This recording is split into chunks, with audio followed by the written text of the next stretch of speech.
Boa noite a todos, boa noite a todas.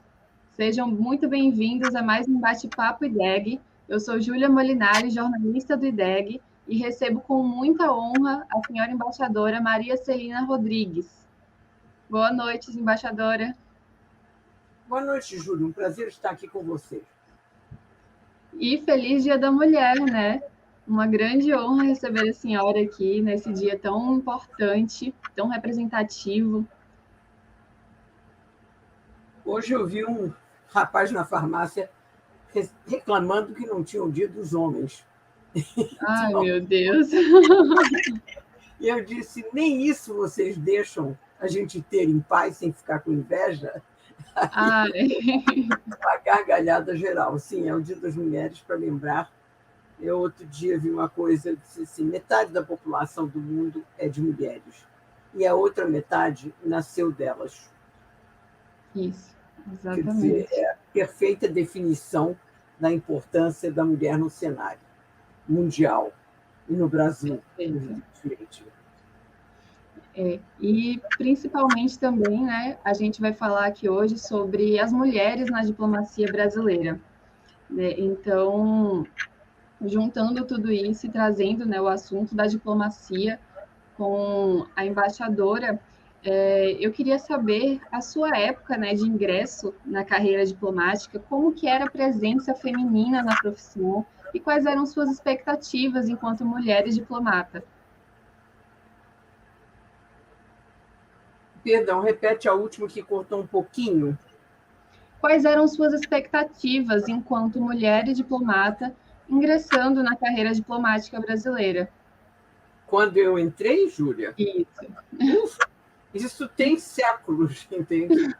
Eu me formei em 1969, no Instituto Rio Branco. E eu não tinha nenhuma expectativa, assim, digamos, negativa, porque eu sou filha de diplomata. E quando eu disse ao meu pai que eu queria ser diplomata, ele passou um fim de semana inteiro me explicando que a carreira era machista. Eu era a única filha entre 5 filhos, 4 homens, uma mulher, que era eu.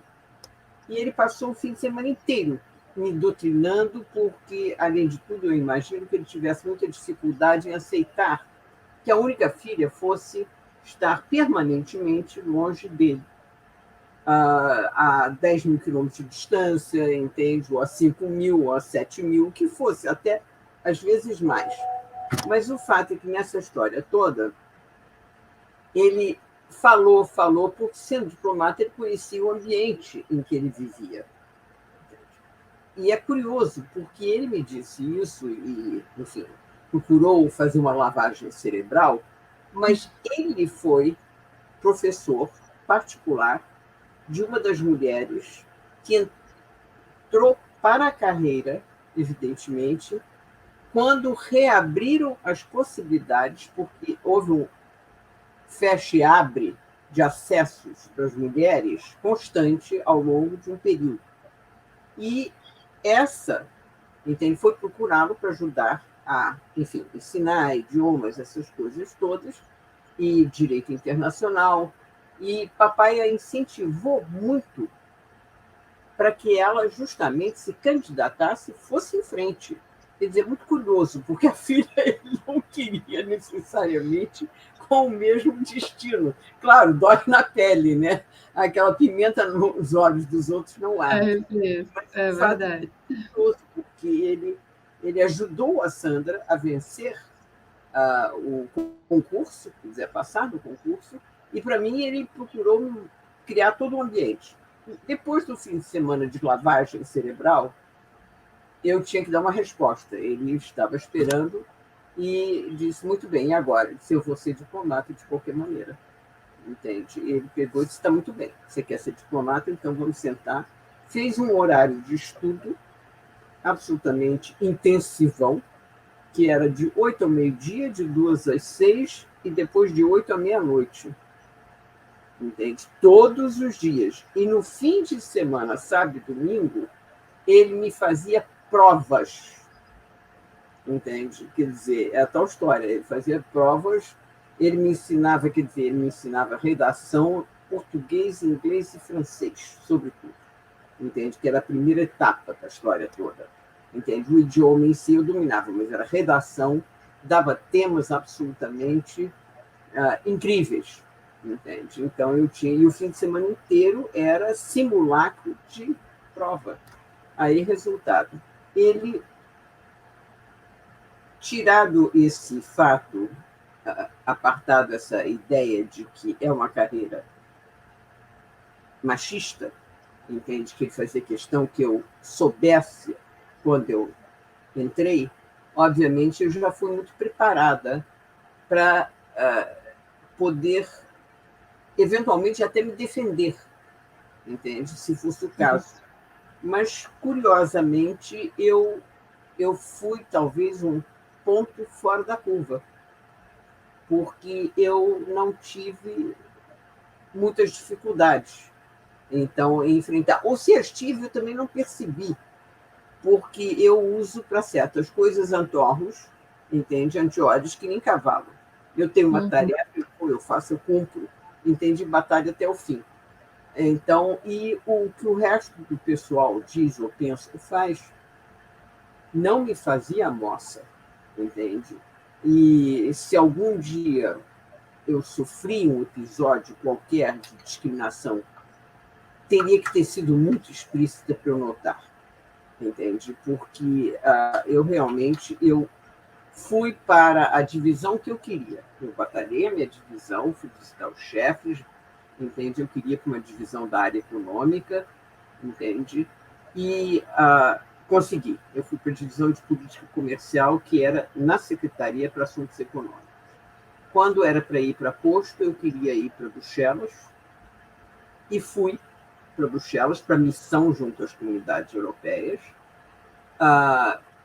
Eu talvez tenha sido mais discriminada por ser filha de um caçado, porque meu pai foi caçado pela Revolução de 64, do que por ser mulher, entende? Porque aí havia essa vertente, entende? De que é outra história. Eu tinha um telhado de vidro muito grande, porque eu entrei em plena época de ditadura militar, entende? Então, havia aí alguns aspectos delicados, entende? Então, como era a presença e como era a presença feminina? Você falou, né, que entrou nesse período militar e tinham muitas outras mulheres, eram poucas.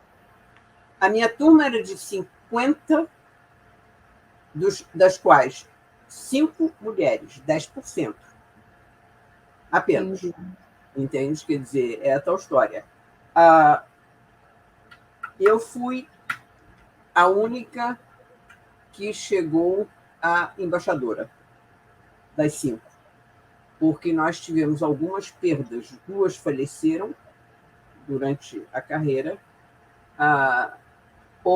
aliás, quer dizer, até no início, bem no início. A terceira faleceu mais tarde, não me lembro se ela já estava aposentada ou não, mas e a quarta está viva até hoje, a gente se dá, ou seja, somos uma espécie em vias de extinção.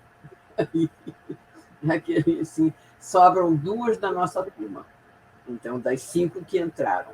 Mas não era fácil, quer dizer, não havia, digamos, um ambiente preparado para a mulher diplomata, a tal ponto que a mulher diplomata não podia ir para o exterior ao mesmo tempo que o marido e trabalhar na mesma embaixada.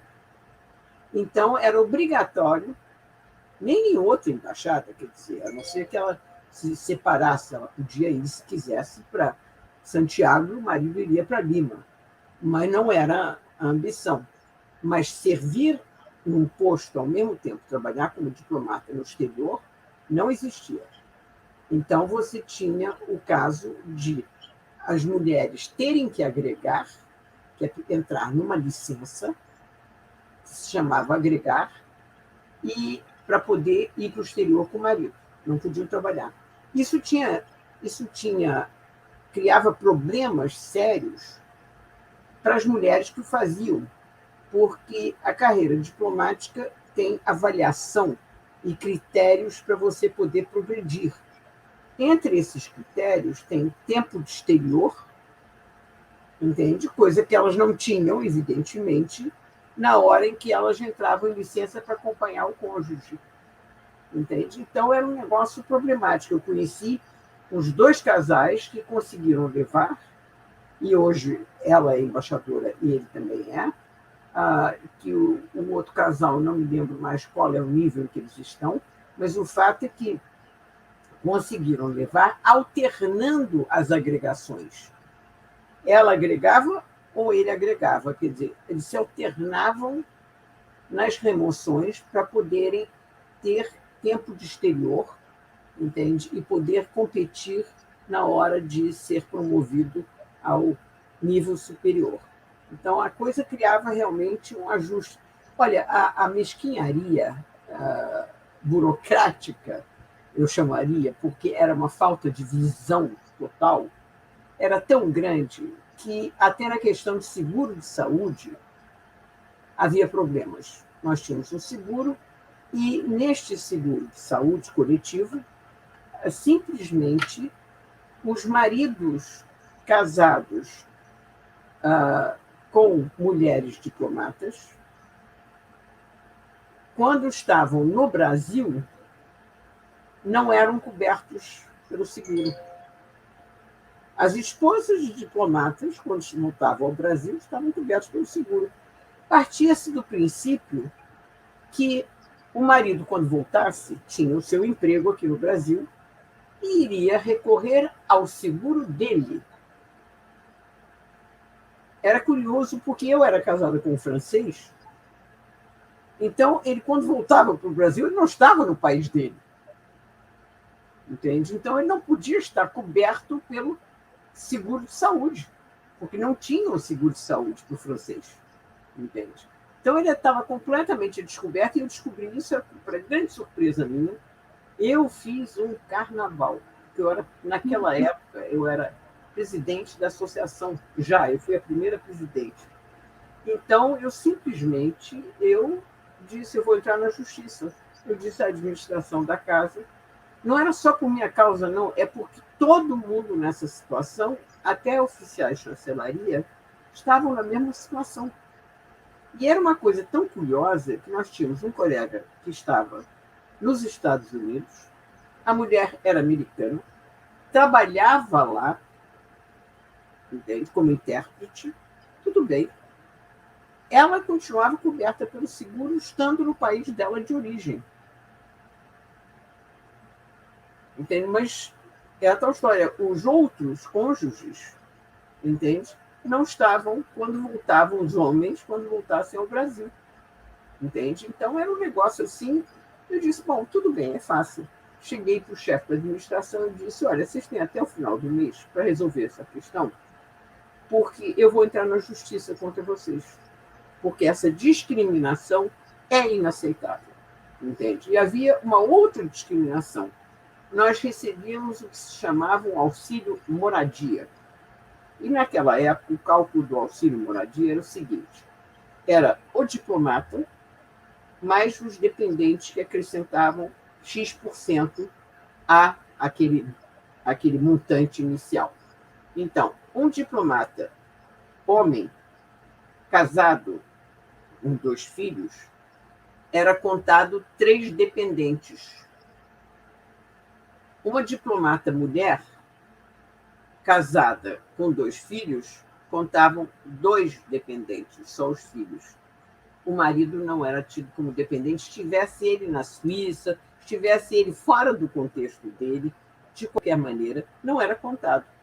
Na mesma época, eu cheguei, quando eu descobri isso, graças ao fato de que, como presidente, o pessoal vinha reportar, eu disse, também vai para a justiça, porque é inaceitável essa discriminação.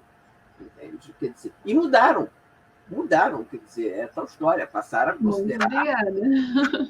dependentes, quer dizer, eu não sei qual era o problema de chamar o homem de dependente, entende? Quer dizer, os chefes da administração tinham problema achavam que era uma diminuição do sexo masculino, chamá-los como considerá-los dependentes, mas eram dependentes, estavam no exterior acompanhando a esposa. Tinham outras profissões, eram professores, etc. e tal, e não tinha por que estar excluído do seguro de saúde. Mas estavam, era um negócio muito curioso. Quer dizer, você vê isso implica, embaixadora, também isso reforça o preconceito, assim, a discriminação da construção da família também por parte da mulher. É um prejuízo a mais, é uma preocupação a mais que a mulher diplomata brasileira passa a ter, que se torna um peso que os homens nunca tiveram. Então, é como se a gente tivesse que escolher, porque sabe que vai haver o prejuízo, né? Assim como você falou, não vai ter ele como dependente, mesmo ele claramente sendo um dependente, né? Família diplomática, né? muitas foram obrigadas a escolher e se atrasaram muito na carreira, evidentemente, algumas, inclusive, não conseguiram chegar, pessoas extraordinárias não conseguiram chegar à embaixadora porque não tinham tempo de serviço no exterior, entende? Então, era um negócio assim, impossível. Quer dizer, partir do princípio que a mulher era primordialmente dona de casa e mãe de família. Era o esteio da família, entende? E não davam a ela a capacidade, não lhe atribuíam a capacidade de fazer aquilo que todo mundo hoje em dia faz, que é ter 3 turnos de trabalho. Quer dizer, quando trabalha fora, entende? Porque chega em casa e continua. E, ao mesmo tempo, isso diminuía a responsabilidade do homem, que era uma coisa extremamente nociva, na família. Quer dizer, o homem era aquela imagem de que ia para fora de casa ganhar o pão nosso de cada dia para sustentar. Agora, educação dos filhos, etc., só conversando com a mulher, mas participar da casa, não. Entende? Quer dizer, isso reforçava essa imagem de uma certa escravidão da mulher. Há um preconceito de que esse era para ser o destino dela, entende? Isso é inaceitável, quer dizer, cada um traça o seu destino como e quando quer, e como pode, quer dizer, já está mais do que provada. Isso aí, depois da Segunda Guerra Mundial, eu não sei como é que resistiu tanto tempo, porque na Segunda Guerra Mundial as mulheres foram valentes e corajosas. Então, até a própria Rainha Elizabeth dirigia jipe, entende? Em Londres, quer dizer, é tal história. Todo mundo arregaçou as mangas e foi atrás, porque era indispensável, porque faltavam homens. Porque os homens estavam na guerra, estavam no campo de batalha, entende? E continuou faltando durante muito tempo. A guerra, entre os infelizes resultados, teve um positivo, que foi o de ter que assimilar e integrar a mulher no mercado de trabalho pela falta, eu diria, de combatentes, ou pelo excesso de combatentes na frente, e elas tiveram que ajudar a retaguarda. Quer dizer, não havia outro jeito para reforçar. E aí elas descobriram o mundo e provaram ao mundo que eram tão competentes quanto os outros. Entende? Então, mas é inaceitável que essa mentalidade tenha transbordado e ultrapassado esse período e sobrevivido por tantos anos. E continua, evidentemente. Continua. Mas, aos poucos, a gente vai, entende? Comendo pelas bordas a coisa, entende? Quando pode, né? E é exatamente sobre isso que eu ia perguntar, porque há pouco mais de 100 anos, né, surgiu a primeira mulher diplomata brasileira, a Maria José de Castro Rebelo Mendes, e também, desde que a senhora entrou na carreira diplomática, você mesmo disse que houve esses abre e fechas, né, assim, da mulher na carreira diplomática. Como a senhora embaixadora considera que a evolução da presença feminina na profissão impactou e impacta a diplomacia do Brasil? Assim, essa presença dessas mulheres diplomatas, como é que elas impactam a diplomacia brasileira ao longo desse tempo? Olha, eu acho que, sobretudo, as mulheres têm um olhar novo, renovado, sobre a política externa, sobre outras políticas, quer dizer, dentro da política externa, outras vertentes da política, e ela tem um olhar mais fresco, talvez mais ah, amável, eu chamaria, entende? Quer dizer, porque a mulher é, sobretudo, uma grande negociadora, entende? Ela negocia a vida inteira em casa, entende? Então, ela negocia de tudo, desde o que vai fazer para o almoço até a hora de acordar, fazer os deveres com as crianças, ela negocia, negocia, negocia. Ela é a grande conciliadora, entende? Então, a diplomacia exige uma capacidade de diálogo, entende? E não tem lugar, ou não deveria ter lugar, para falsos orgulhos, entende? Coisa que nós estamos vendo nesse momento, que o orgulho já tomou conta da guerra entre a Ucrânia e a Rússia, e, quer dizer, agora cada um está fincando os pés com força no chão e dizendo: daqui não saio, daqui ninguém me tira, entende?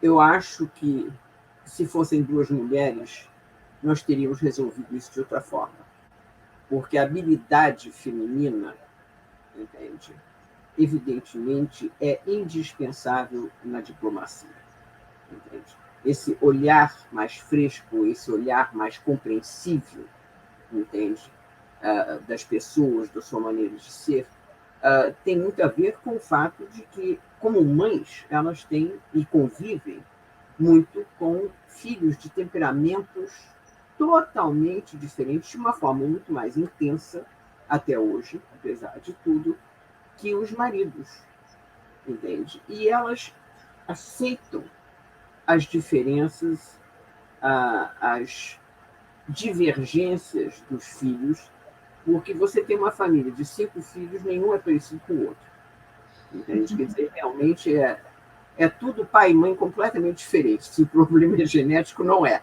entende? Porque divergem. Mas a mulher, na sua qualidade, seu temperamento, tem muito isso de aceitação das diferenças e conciliação dessas diferenças para formar alguma coisa, uma personalidade sólida do filho, entende? Para orientá-lo, para explorar melhor as suas qualidades, entende? Então, tudo isso, evidentemente, faz com que a mulher seja a pessoa ideal, quer dizer, o sexo, eu diria, praticamente ideal para levar em frente, para tocar em frente negociações, quaisquer que elas sejam.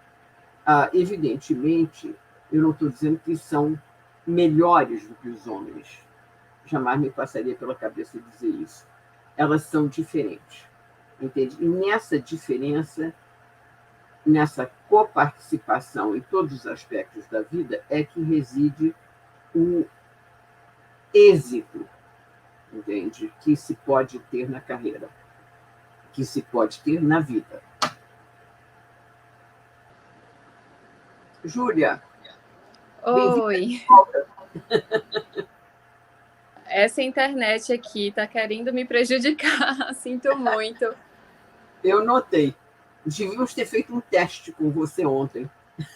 Pois é, verdade. Mas que bom, você conseguiu continuar, pausou a transmissão, voltou, tá Depois fluindo eu aí, fiz você uma pausa, porque eu achei que ficar falando sozinha era muito chato. Então, Mil perdões, mil não tem perdões. problema, todos aí, entende? Então, continuando com a próxima pergunta, né? Já que a gente já frisou sobre os diferenciais, né, da mulher na diplomacia, nessa questão dessa visão mais fresca, dessa reconciliação que a gente tem, né, como um dom natural, digamos assim. Como que você enxerga as perspectivas da diplomacia brasileira em relação às mulheres nos dias de hoje, né? Assim, eu acho que a gente pode pegar de uns anos para cá e projetando para o futuro. Olha, eu acho que ainda temos muito caminho para trilhar, entende? Ainda é um caminho árduo, é um caminho difícil, porque enquanto a gente não conseguir romper na diplomacia a barreira dos últimos escalões e ter mais mulheres nas secretarias, que, digamos, você tem o ministro de Estado, você tem o secretário-geral, que é o equivalente ao vice-ministro, entende? Depois tem as secretarias. Essas secretarias é o que a gente chama a chefia da casa, entende? Então, resultado, nessa chefia da casa, creio que nesse momento talvez tenhamos 2 mulheres. Então, é muito pouco. Nós teríamos que ter muito mais, evidentemente. Agora, é evidente que nós temos que levar em conta que o Itamaraty é um reflexo do que acontece no Brasil como um todo. Você, nas grandes empresas, ainda tem uma participação feminina muito pequena, entende? Muito pequena. Então, tem já bem mais significativos, Magalu, etc. e tal, a Luísa, entende? Tem outros na direção de outras multinacionais. A multinacional tende a ter uma visão mais aberta para aceitar mulheres na chefia, porque eles têm uma política de promoção de mulheres muito mais ativa há mais tempo. Agora, no Itamaraty, entende? Nós sofremos o mesmo tipo de problema que o Brasil sofre. As mulheres não são vistas ou entendidas como sendo competentes o suficiente para colocá-los numa alta chefia, entende? O que é inaceitável também, evidentemente. Então, o que acontece? Enquanto você não conseguir romper essa barreira, é um teto aí que a gente bate nele, você não vai ter muitas mulheres na chefia de bons postos, porque há um momento que eu chamaria de intimidade que se cria entre os homens, entende? Evidentemente, a chefia da casa, de conversa, de marmanjo, de troca, de futebol, de não sei o quê, etc. e tal. E se a mulher não está nesse grupinho, entende? Eu daria palpite sobre futebol, porque eu tive 4 irmãos, entende? Então eu estou ligada em Fórmula 1, estou ligada em tênis, estou ligada numa série de atividades, digamos, masculinas. Mas isso não existe na maior parte dos casos. Então, elas se deparam sempre com uma falta de intimidade que elas não têm com os assuntos, digamos, de lazer fora do trabalho, etc. e tal, que estabelece uma ponte, apesar de tudo, com os chefes da casa, em que eles passam a conhecer melhor, entende, a pessoa, etc., e tendem a viver dentro de bolhas, entende? E fazer com que as mulheres tenham que viver também dentro de bolhas. É o rompimento dessa bolha que é indispensável, entende? Quer dizer, essas bolhas não podem existir, entende? Elas têm que se comunicar, porque é a tal história. As mulheres têm o direito de se sentar em pé de igualdade, mas para isso você precisa criar circunstâncias. Você precisa propiciar ocasiões em que elas possam ter, entende, o seu palpite a dar em momentos de lazer, entende? Quer dizer, é tal história. Você já viu mulher jogando golfe com o ministro de Estado? Eu não. É tal história. Os homens vão jogar entre si, entende? Evidentemente, porque até o handicap deles é diferente, entende? Então, o papo que corre, digamos, no campo de golfe, não atinge a mulher, porque ela está segregada, entende? Então, é tal história. É um negócio que é um círculo vicioso que você tem que encontrar uma maneira de romper essas barreiras falsas, porque não deveriam existir, quer dizer, não são falsas, são verdadeiras, mas essas bolhas, entende? Para poder dizer, olha, eu estou aqui, entende? Eu faço isso, etc. Porque quando você conhece a pessoa, você confia nelas, entende? Então, você estabelece um vínculo, entende? De confiança que leva você a colocar esta mulher, sua colega profissional, porque você já a conhece, já conviveu, viu como é que ela enfrenta problemas no dia a dia, entende? Aí você coloca no lugar. Mas nenhum está muito disposto a colocar em lugar de grandes chefias, entende? Mulheres porque não as conhecem direito, sabem que são boas profissionais, mas tem aquele viezinho de não sei como é que vai reagir, entende? E se assumir. Eu confesso que eu sou um ponto fora da curva. Eu considero que eu fui privilegiada. Eu fui embaixadora na Colômbia em momentos de muita tensão, com guerrilha, com Farc, etc. E fui embaixadora na missão junto às comunidades europeias, que é um posto, era, na época, o nosso maior parceiro comercial. Entende? A comunidade europeia era absolutamente quem mais comprava e vendia para nós, mais do que os Estados Unidos nessa época. O conjunto, evidentemente. Entende? Individualmente, os Estados Unidos, que tem um tamanho razoável, era, evidentemente, destacado, mas a comunidade europeia, como entidade comercial, que ela é isso, entre outras coisas, entende? Ela era o nosso maior parceiro. Entende? Então, é outra história. Eu sou um ponto fora da curva, mas reconheço que tem muito a ver também com o temperamento. Entende? Quer dizer, você tem que... Algumas coisas você tem que peitar, como dizem, entende? Você tem que ir em frente e encarar. Entende?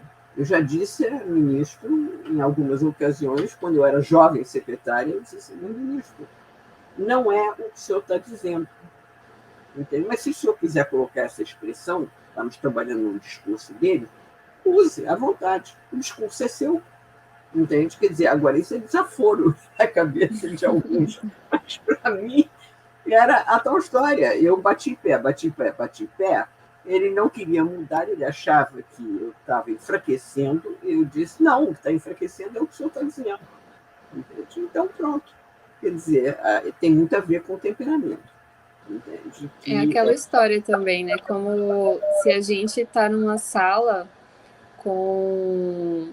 entre muitos homens e só gente de mulher, como se a gente tivesse que se impor 2 vezes mais para ser escutada, para ser levada a sério, ter a mesma credibilidade. E ainda assim, como você falou, muitos podem levar como desaforo, quando na verdade é uma assertividade da nossa parte também. Então, pois é, mas justamente você tem que ter muita resiliência para começo de conversa. Tem que... É aquilo que eu disse, se algum dia me discriminaram, eu nunca notei, porque eu acho que eu passei horas pegar, entende? A coisa passava desapercebida. O recado não encontrava o endereço a que se destinava, entende? Não passava, mas não passava mesmo. E se encontrasse, eu devolvia absolutamente com tudo que eu tinha direito. Eu não queria nem saber, entende? Eu sempre fui aquela assim de, não, entende? Essas coisas eu não levo de jeito nenhum, entende? Quer dizer, eu já fiz algumas malcriações que ficaram antológicas na história do Ministério, entende? Então, é aquela história. E continuaria fazendo de qualquer maneira. Mas você tem que se impor realmente. Você não tem o direito, o homem se sai para cortar o cabelo durante o expediente, entende? Não tem problema algum. Agora, vai uma mulher para o cabeleireiro, entende? Que tem cabeleireiro lá no Itamaraty, não tem na hora do expediente. Não vai, quer dizer, porque é tal história. Senão vão dizer, foi se embonecar, etc. e tal. Então, você tem limitações daquilo que o homem não é julgado por esse tipo de coisa, a mulher é. Então, você tem que ter realmente uma resistência, uma resiliência muito grande e muito forte. Entende? Mas nada disso, enfim, é impossível.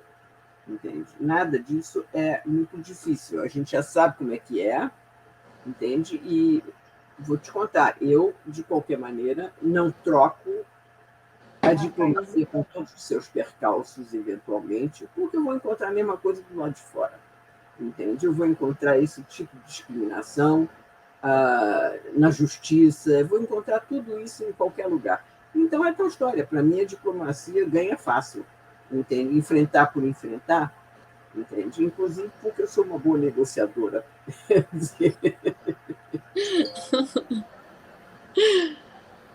Ai, muito bom. É exatamente isso mesmo. Tudo que a senhora embaixadora falou, a gente consegue, a gente como mulher, no meu caso também aspirante a diplomata, mas como tantas outras que estão aqui acompanhando a gente consegue identificar os desafios, né, assim, que foram sendo derrubados, conquistados, né, ao longo desse tempo e que agora as portas estão abertas para mais mudanças, né, para cada vez mais novas mulheres entrarem na carreira diplomática no serviço exterior brasileiro. E você contou algumas histórias e eu queria reforçar também, querendo saber alguma história que tenha sido marcante na carreira da senhora, se tem alguma coisa em especial que você acha que vale a pena compartilhar com a gente agora, nesse Dia da Mulher. Olha, histórias tem várias. Então, realmente, agora passei assim a mão para ver se limpava o cérebro das milhares de histórias. Coisas que realmente me marcaram, entre outras tantas. Eu fui muito feliz na carreira, entende? Marcou-me de uma forma triste o acidente da Air France saindo do Brasil, que caiu. Eu estava trabalhando em Paris, no consulado, e era um feriado. Quando eu soube dessa queda, fui para o aeroporto, etc. E passei talvez 1 ano e meio da minha vida, e saí de Paris repatriando os restos mortais de pessoas que estavam a bordo. Assisti a cenas absolutamente de cortar o coração, entende? Que eram realmente muito tristes mesmo. Agora, por outro lado, cenas curiosas e episódios curiosos, eu tive vários, entende? Entre eles, o de eu ter participado de uma reunião no sul da Venezuela com o presidente Lula, que era o presidente na época, quando eu estava de embaixador na Colômbia, com não me lembro quem é que veio da parte da Espanha, tinha alguém da Venezuela, que era o Chávez, evidentemente, e o Brasil era o presidente Lula, eu já disse, quem mais? Enfim, resumo da ópera. Decidiu-se que os embaixadores daqueles países, entre eles eu, iriam visitar na cadeia um guerrilheiro que estava preso para levar um recado destes países, no sentido de vamos sentar numa mesa de negociação, vamos discutir, etc. e tal. Então você tem que sair de Bogotá. Fomos com o comissionado de paz, que era o interlocutor do governo para essas coisas, e quando decolamos, nos acompanhavam ao lado do jatinho do comissionado 2 caças para proteger o avião, porque nós poderíamos ser abatidos em pleno ar, entende? Então, resultado, aí tudo bem, tudo normal. E eu só olhava para aqueles caças nos acompanhando ao lado do jatinho do comissionado de paz, e eu dizia assim, eu devo ter perdido essa aula no Rio Branco, porque eu não me lembro de ter aprendido como é que a gente vai negociar com um guerrilheiro, entende? Nem o que eu estou fazendo metida num avião que pode ser abatido. O que eu fiz para estar num avião que pode ser abatido em qualquer momento, entende? Agora, é a tal história. Os 3 embaixadores que estavam lá comigo na época, absolutamente o espanhol, o venezuelano, eu, e tinha mais um. E, inclusive, fizeram de mim a porta-voz, porque a imprensa soube, evidentemente, na saída da cadeia, alguém tinha que dar declaração. Maria Celina vai dar declaração. Quer dizer, mulher nessa hora é ótimo, entende? Porque eles sabiam que eu faria, entende? Bucha de canhão, talvez, mas, enfim, o fato é que eu estava totalmente tranquila, objetiva, calma, etc., entende? E eles me conheciam bem, porque a gente tinha um grupo muito ativo lá, Mas era muito engraçado, porque eu só me lembro de dizer assim, meu Deus do céu, que aula foi essa que eu não assisti? Entende? Onde é que estava no livro de manual de diplomacia que eu tinha que negociar com o guerrilheiro? O que você faz? Dá um beijo no guerrilheiro quando você chega na cadeia? Você mete a mão? Como é que você faz? Quer dizer, você não tem coisas assim que são ridículas, mas que te passam, entende? Muito prazer, como vai ser, quer dizer, eu vou dizer que eu tenho muito prazer em encontrar um guerrilheiro, não sei se é apropriado, mas o fato é que você acaba improvisando, entende? Então, o resultado são dos episódios mais curiosos que eu tive, para o qual eu não estava preparada, entende? Episódios preocupantes, eu estava saindo para um jantar quando houve a explosão do Clube dos Executivos em Bogotá, e foi uma bomba que, obviamente, explodiu, plantada pelas Farc. Houve, infelizmente, muitas mortes, muitos feridos. E eu, por sorte, nesse dia, pessoal, os meus seguranças, que eram do Exército, acham que eu tive intuição feminina.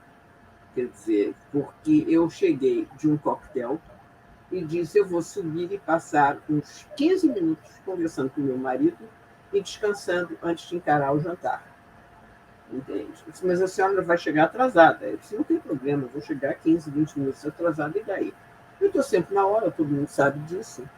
Então, eu cheguei e subi, meu marido já estava quase pronto, entende? E quando viu que eu disse, não, eu vou sentar aqui, esticar as pernas nesse puff e ficar um pouco parada. Chega!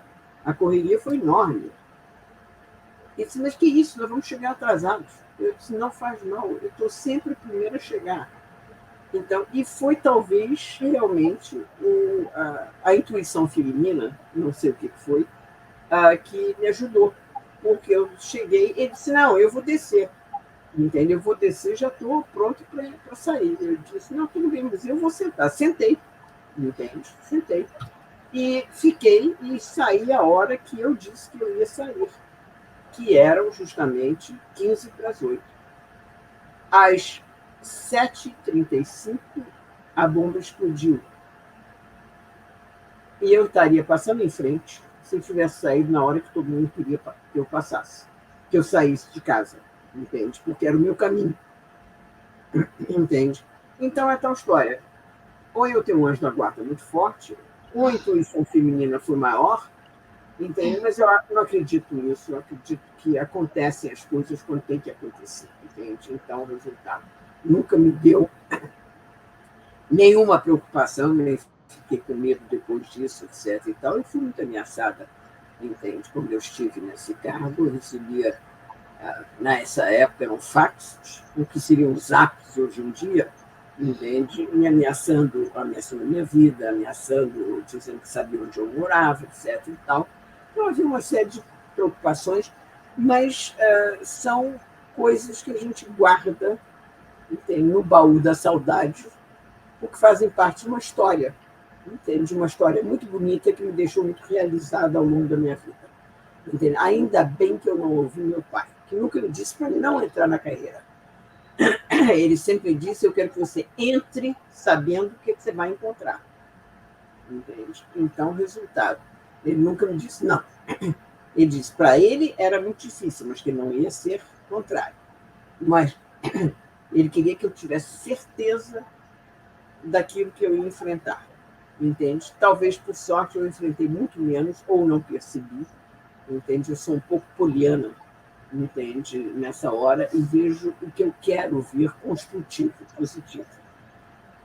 O negativo, nunca, entende? Quer dizer, eu procuro evitar, porque não leva a lugar nenhum, entende? Então, não me arrependo. Incrível, é muito inspirador ouvir esse relato, essas histórias marcantes que só mostram tudo que a diplomacia pode proporcionar, né? Tanto do bom quanto do ruim, mas que a gente está lá como profissional, como qualquer outro, como representante do Brasil e como mulher também. Eu tenho uma pergunta, senhora embaixadora, o que é que você diria para as mulheres aspirantes a diplomata e as que ingressaram recentemente na carreira diplomática, né?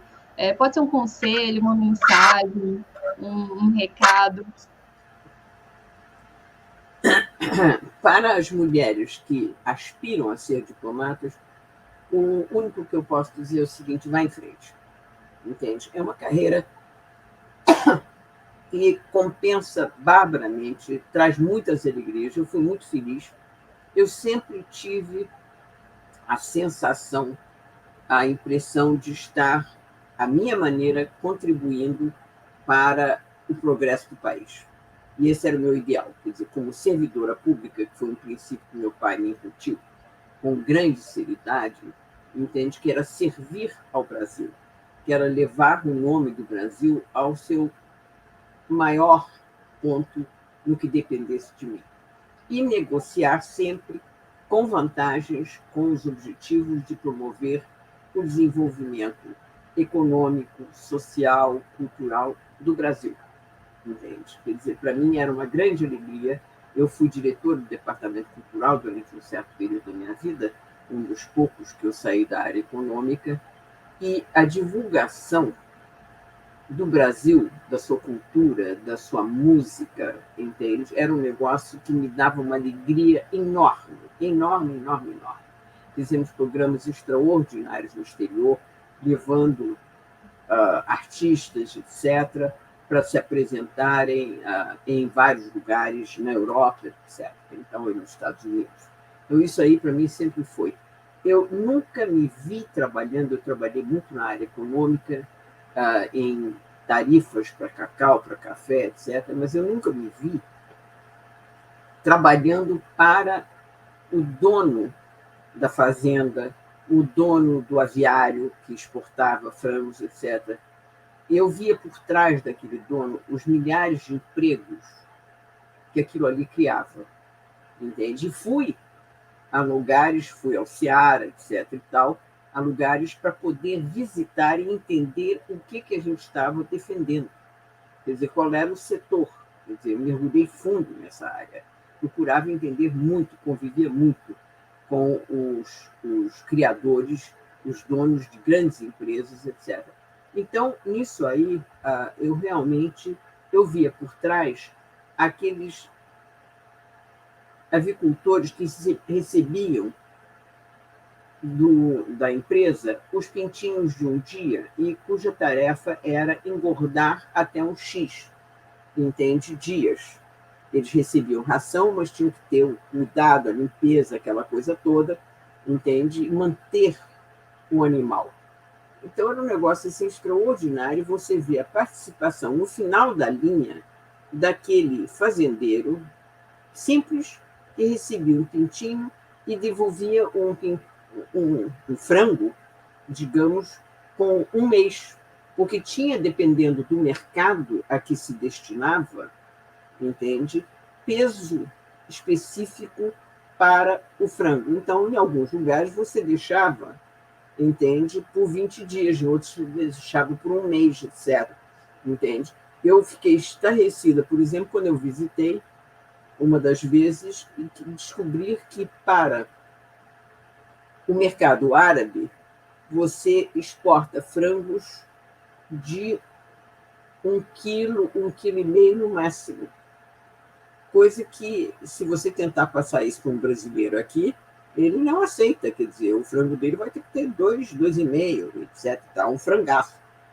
Porque simplesmente o dono da casa árabe dá para os seus empregados frangos. Ele não vai pegar um frango de 2,5 kg e dividir em 2. Ele tem que dar um frango.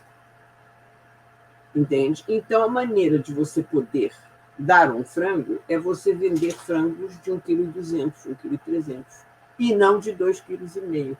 Entende? Então, esses agricultores, esses pecuaristas não, os agricultores que estavam encarregados do que eu chamava de creches na época, entende? Que levavam os pintinhos para lá, esses eram recolhidos mais cedo para não engordar demais.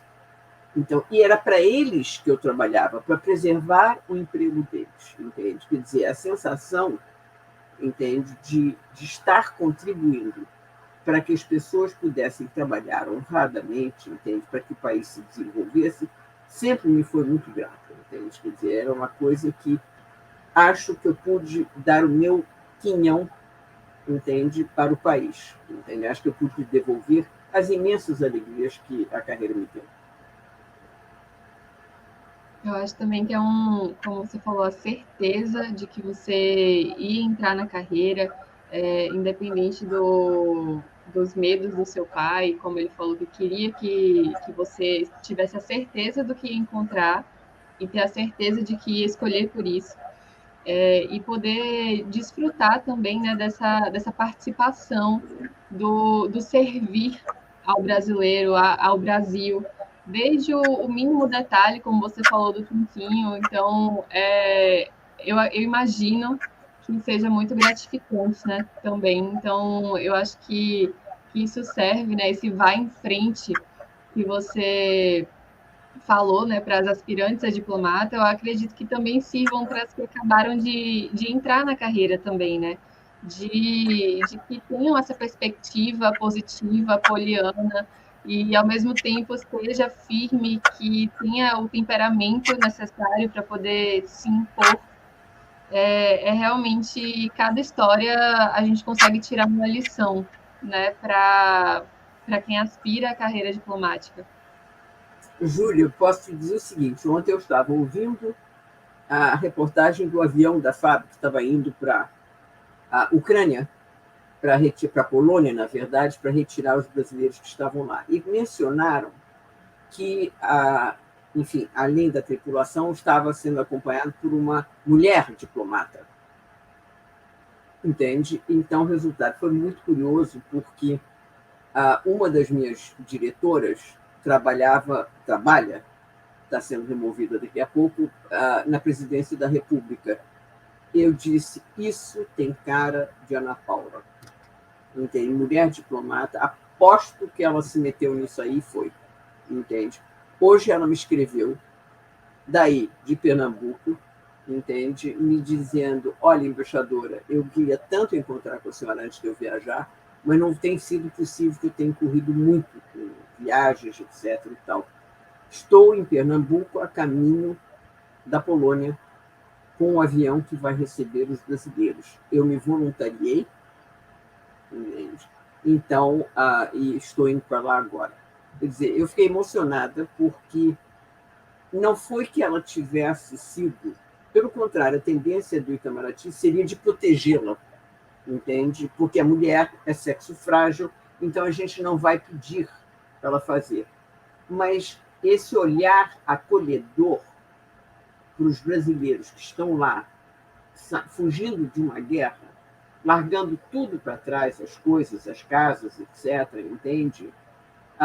Eu acho que a Ana Paula fez uma grande contribuição e que o próprio governo agiu muito bem ao aceitá-la como tal e mostrou que é igual a qualquer homem. Não tratou da fraqueza, não tratou de vai ser grave, vai ser perigoso, etc. E tal. Então, ela me mandou a fotografia dela, entende, embarcando ontem, aquela fileira de homens todos assim da aeronáutica, entende, em frente ao avião, e ela sozinha lá de mulher, e eu achei genial, entende? Primeiro porque não tiveram o preconceito de dizer, não, a gente vai poupar a mulher, entende? Então, o que é a tendência? A tendência seria, não, não, não, não, não, entende? Então, pelo amor de Deus, é muito... levaram em conta as qualidades, a firmeza, a capacidade, etc., quando ela disse, eu vou, entende?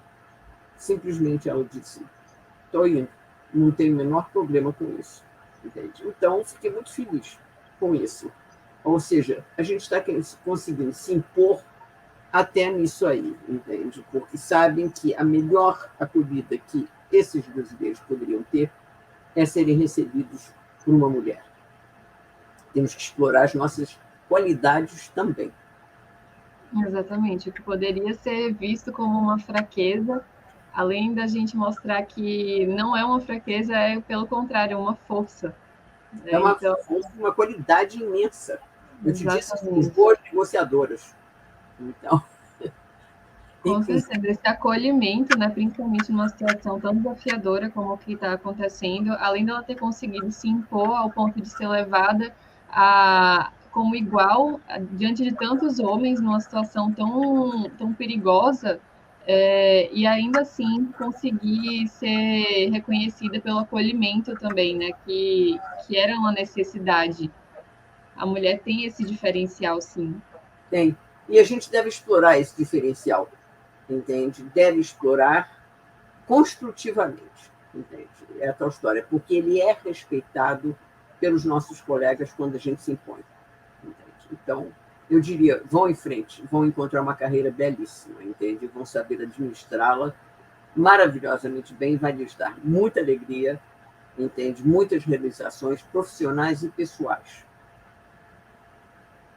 Muito, muito, muito inspirador. Muito obrigada, senhora embaixadora.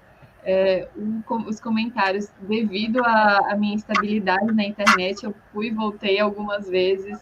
Peço mil desculpas, mas no final tudo deu certo. Como a senhora mesmo falou, tem que ter esse jogo de cintura, não improvisar também. Então, acredito que foi um resultado positivo, só comentários positivos e aqui elogiando a live, falando do seu trabalho. Então, eu acredito que estou falando em nome de todas, e todas principalmente, que muito obrigada por ter disponibilizado o seu tempo para poder compartilhar com a gente tantas palavras não só de motivação, inspiração, mas de trazer a realidade e à luz mesmo esse conhecimento sobre a carreira diplomática, sobre as mulheres na diplomacia brasileira. Então, muito obrigada novamente. E foi uma honra, em nome do IDEB, estar conversando com você hoje, nesse Dia Internacional da Mulher. O prazer foi todo meu, entende? E estamos totalmente à disposição na Associação dos Diplomatas Brasileiros para responder a perguntas, dúvidas e intercambiar ideias com todo mundo que quiser saber alguma coisa mais da carreira, tá ok? Um beijo grande para todas as mulheres que estão de parabéns pela maravilha que elas fazem nesse mundo, pela grande diferença. Isso aí. E só para completar, como a senhora falou da associação, o Instagram da associação é @adb_diplomatas. Vocês podem encontrar isso através dos perfis do IDEG também. E tem o meu de que eu também compartilho minha rotina de estudos, né, até o concurso, enfim. Então, acredito que através desses canais vocês também podem acompanhar várias informações sobre o concurso, sobre a carreira diplomática, principalmente. Hoje a ADB fez uma postagem linda também do Dia das Mulheres. Então, fica aí a dica para todo mundo para acompanhar e ficar cada vez mais ciente e presente sobre a carreira diplomática. Muito obrigada, senhora embaixadora. Obrigada. Um beijo. Obrigada, Júlia. Tchau. Tchau.